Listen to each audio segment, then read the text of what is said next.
You are listening to the Horse Radio Network, part of the Equine Network family.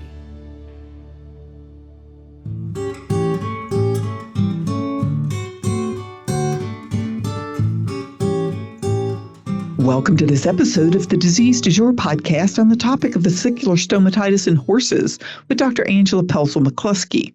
I'm your host, Kim Brown, editor of Equimanagement. The Disease Du Jour podcast is brought to you in 2023 by Merck Animal Health. Angela Pelzel-McCluskey, DVM MS, is the National Equine Epidemiologist for the USDA's Animal and Plant Health Inspection Service, Veterinary Services. She is based in Fort Collins, Colorado. She's been a guest several times on this podcast to help us better understand infectious diseases in horses. Thank you, Dr. Pelzel-McCluskey, for joining us today on Disease Du Jour to talk about vesicular stomatitis in horses. Thanks so much, Kim. Happy to be here. Well, according to a USDA APHIS report, since the start of the 2023 vesicular stomatitis outbreak, which started on 5/17, 119 VSV-affected premises have been identified in 2 states, California and Texas, and 116 of those have been equine-only clinically affected. So that's correct.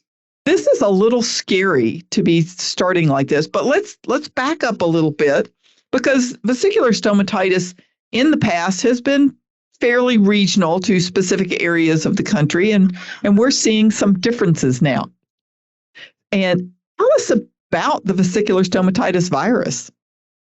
The virus itself, Kim, is pretty innocuous. It's not a super scary virus, but it does cause some pretty nasty lesions. And these are vesicular lesions, meaning they're blister-like. And they usually form on the muzzle, the nose, the tongue, the ears, around the coronary bands, and sometimes on the udder and sheath. And they occur where the biting flies bite the horse and place the virus. So they're nasty-looking lesions, but the horse is usually not too badly affected by it. The horses heal on their own with just a little bit of supportive care. So the virus itself is not deadly to horses, and it certainly doesn't cause anything that lasts more than a couple of weeks, but it does cause some pretty serious trade ramifications for the United States when we get an outbreak. And it also prevents movement of livestock, especially horses, in between states while we have an outbreak going on in certain areas. So it's impactful to the U.S. equine industry for movement purposes, usually. Okay. And how common is vesicular stomatitis? I mean, it's not something we hear about in every state. That's true. So usually the virus, we have incursion years and expansion years, but we're not endemic for the virus. So what happens is the virus normally circulates in the biting flies in southern Mexico. And in certain years, we have climate factors that support the movement of those vectors northward. And when that happens, we usually get spillover onto the U.S. border states first, and then it usually shoots up the front range of Colorado and Wyoming, and it also kind of hits a lot of the southwestern areas, so Arizona, New Mexico, West Texas. Those are all commonly affected areas, and when we have outbreak years, those are the places where you are used to seeing the cases occur. So how common is it, and how is it spread? We talked about the flies coming up from Mexico. Yeah, so there's 3 main vectors that we know about. The black flies, the sand flies, and biting midges, which are all in the Culicoides species family. Those are the 3 main vectors that we know transmit vesicular stomatitis. And all of those vectors really like horses. So that's why we tend to get hit pretty hard in the equine population. But we think that there are other insect vectors that certainly could transmit this virus as well. And what are the clinical signs? If a veterinarian gets a call from a horse owner and they say something they may not recognize, I mean, like you said, these are unusual lesions. They are. So I think the most common lesions are the oral lesions and the lesions around the coronary bands. So usually you'll see the blistering around the muzzle and the lips of the horse. And the first thing that an owner might see is that the horse may be reluctant to eat its grain or hay. And they also may catch the horse drooling. If the horse is drooling, that usually means it has tongue lesions, and they can slough whole portions of their tongue, which is very painful. And it makes them not want to eat or drink. And then you'll see that drooling and that that inappetence. So that's usually the first sign that an owner might see. Or if it just hits the coronary bands, you might see a little bit of lameness as well as those blister lesions along the coronary bands. So those are some indications that you need to call your veterinarian and get some samples taken so that we can confirm or deny with testing.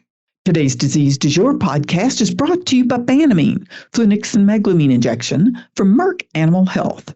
The pioneer NSAID for horses in the U.S., Banamine goes to work quickly to alleviate pain and inflammation from musculoskeletal disorders and visceral pain from colic to horses in your care.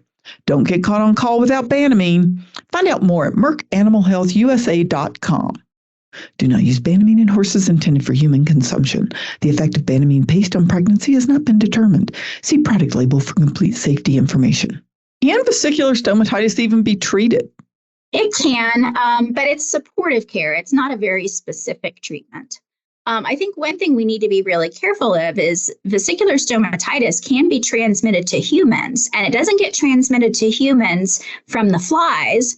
Rather, it gets transmitted to us by handling lesioned horses. So when we're touching those lesions, we're getting the virus on our hands.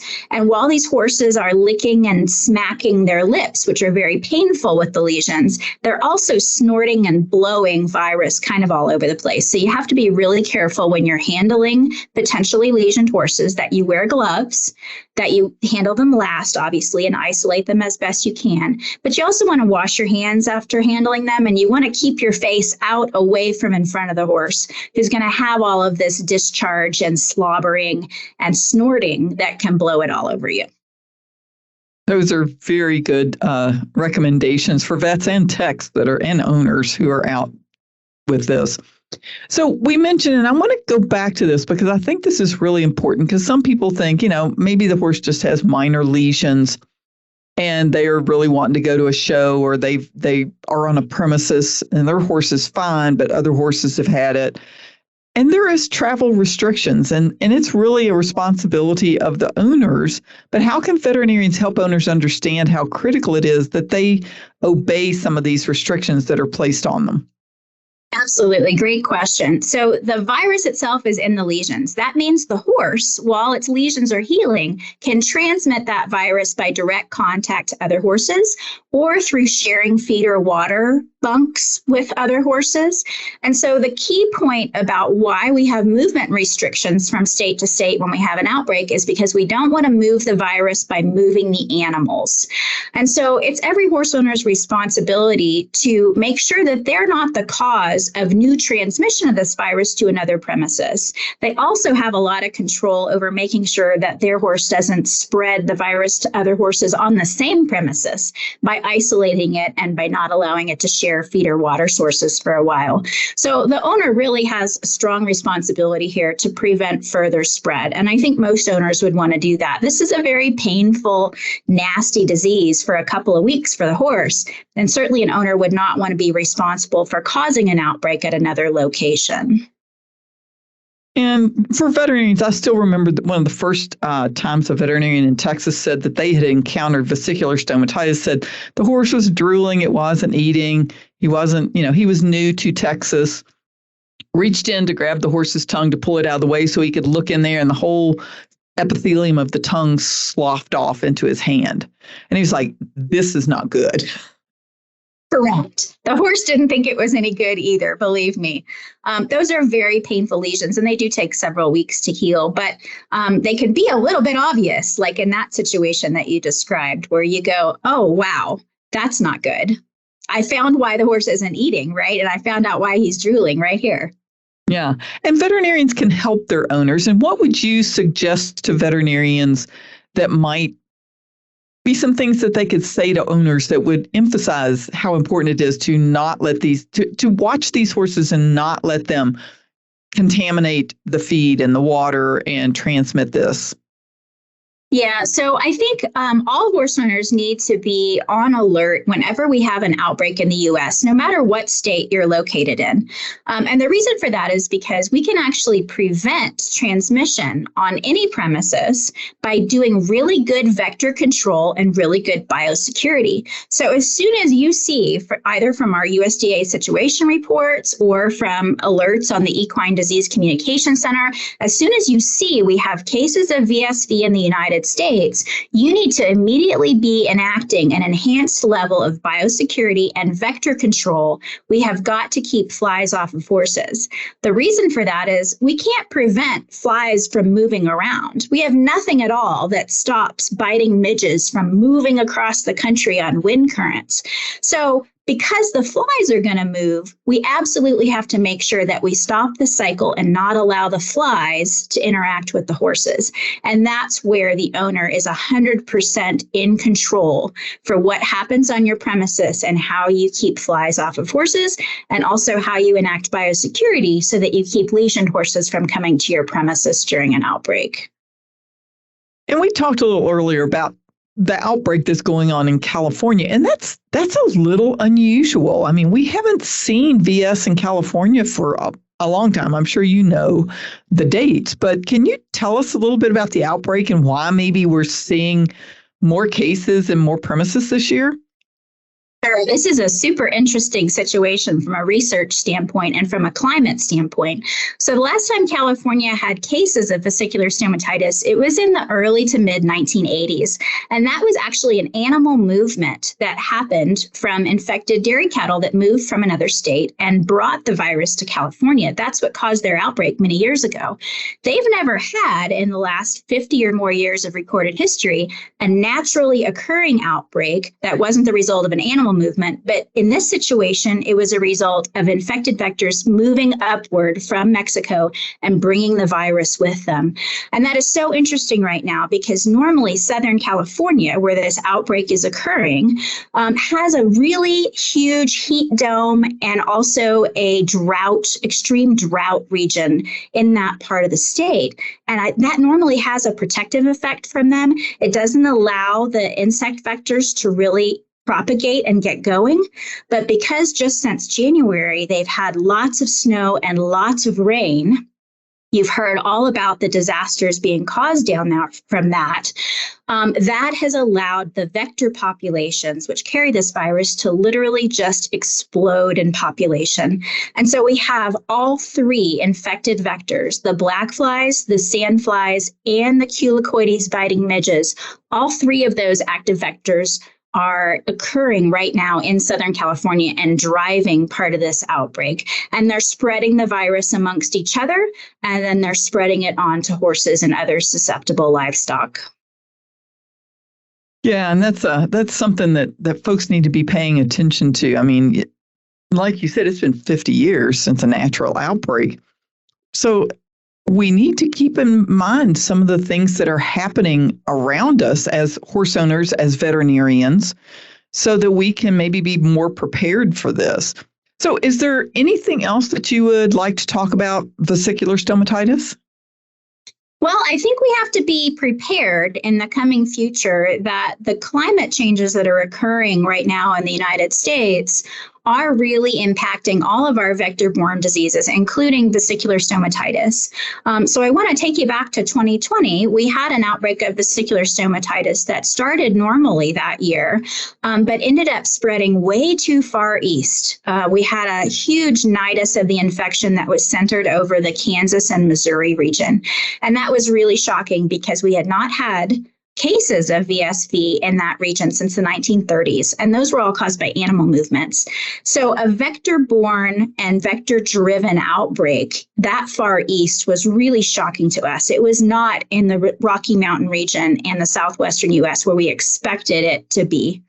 Additionally, in 2020, we should have had a recurrence of the 2019 outbreak in the Rocky Mountains, the Colorado, Wyoming, Utah region. And we waited and waited in 2020 for that to appear, and nothing happened. That was also climate driven. So we had an extreme drought situation over the Rocky Mountain region in 2020. And it actually shut down the incursion and the expansion of VSV in that area where we really should have had it that year. So all of these different climate factors really change the incursion, expansion, and scope and the geography of where a lot of our vector-borne diseases are hitting us, including VSV. So I think we have to be really cognizant of that in the future, because places where we never had this disease before, like California, have had to learn about it and have been hit by it. And horse owners have been very surprised to have encountered this disease and have had to fight it. So I think we all need to probably take a note from that we're not protected by the historic geography of where some of these vector-borne diseases have hit in the past, that because of these climate factors changing, we need to be ready for things to be different in the future. Well, that is a great point to end on today. And we really appreciate you, Dr. Pelzel-McCluskey, for joining us on Disease Du Jour. And a big thanks to our audience for listening to us. And we really want to thank our 2023 sponsor, Merck Animal Health, for just giving us the space to be able to talk about some of these topics. And if you as our audience have any questions or suggestions, you can send an email to me at kbrown, that's the letter K Brown, at equinenetwork.com.